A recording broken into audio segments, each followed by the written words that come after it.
What if you woke up one morning and found you'd been reborn as a Tyrannosaurus Rex? Could you survive and crush your way to the top of the modern food chain? But here's the catch. You don't wake up as the 8-ton monster from the movies. You wake up as a juvenile, long-legged, lean, built to run. You open your eyes in tall golden grass under a blinding African sun, on an open plain that runs flat to the horizon, and the only thing your body knows for certain is that it is starving. And the modern world humbles you within the hour. Every instinct says the same thing. You were built to run prey down, so run. You pick out a herd of gazelle and you charge. And the plain answers with a lesson in pure speed. The gazelle don't just flee, they vanish, hitting 50-60 miles an hour. You are fast for a predator, but this is open ground. And open ground in the modern world belongs to animals that have spent millions of years learning to outrun everything with teeth. The sun cooks your dark body, your lungs burn, and the herds drift back to grazing 100 yards off. Watching you, completely unafraid, you survive the only way you can.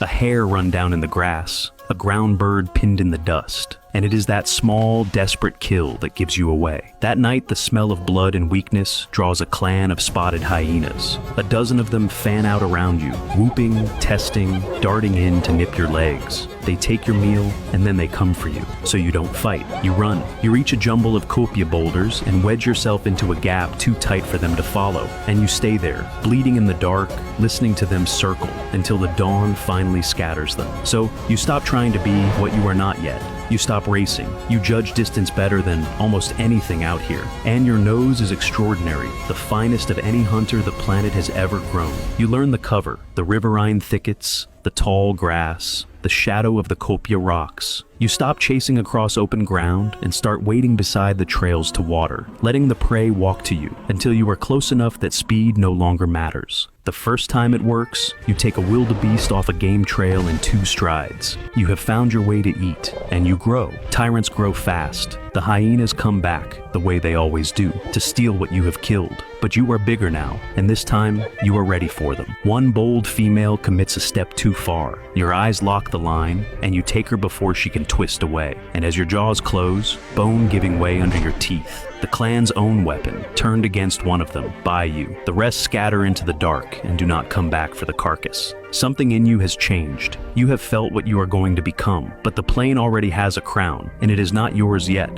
A lion pride rules this stretch of savanna, and they are not the brainless muscle of old movies. They hunt as one, they flank, they read each other, they go for the legs and the back, the places where numbers can hurt something large. This plain is not big enough for 2 kings. The dry season forces the question. The water shrinks to a single muddy hole, and everything that wants to live is funneled toward it. The herds, the pride, and you. You have taken kill after kill from them all season, and the pride is starving and furious. And at that last waterhole, they decide to end you. They come from every side at once, the way only a pride can. One lioness takes your leg, another rides your back, raking for your spine, and for a few seconds, the whole modern food chain is on top of you, and the old fear floods back.